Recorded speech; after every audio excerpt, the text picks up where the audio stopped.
Good morning ka Super Ingo. For today's video, bibisitahin at papakainin muna natin ang mga alaga natin bago mag-prepare para sa pagpasok natin sa trabaho. Time check, 6:09 in the morning.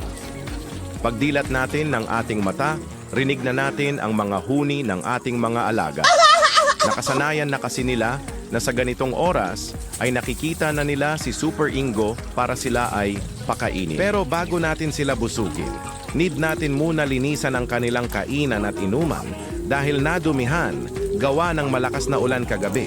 Naging maputik ang kulungan dahil sa ulan kagabi. Sa pagpapakain, sinisigurado natin na malinis as much as possible ang paglalagyan ng kanilang kainan at inumin para makaiwas tayo na magkasakit ang ating mga alaga. Sa pagkakataon na ito, atat na ang mga alagang alipores ni Super Ingo dahil nakikita nila ang paghahanda at pagmimix ng kanilang pagkain sa kanilang harapan.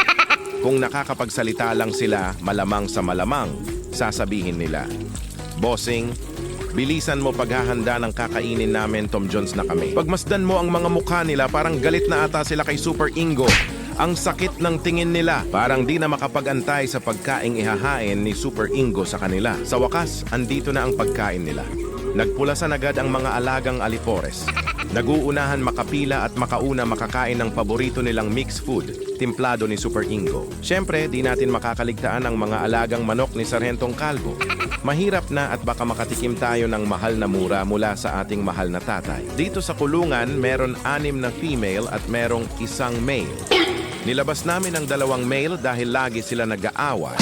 Na-stress ang mga female chickens natin at naiistorbo ang kanilang pangingitlog. Sana nga mag-success at mapadami namin ang lahi ng mga super manok na ito. Isa sa mga alagang alipores ni Super Ingo ay ang mga super pigeons o kalapati na binigay dati sa atin ng ating co-worker at ngayon ay dumami na talaga sila.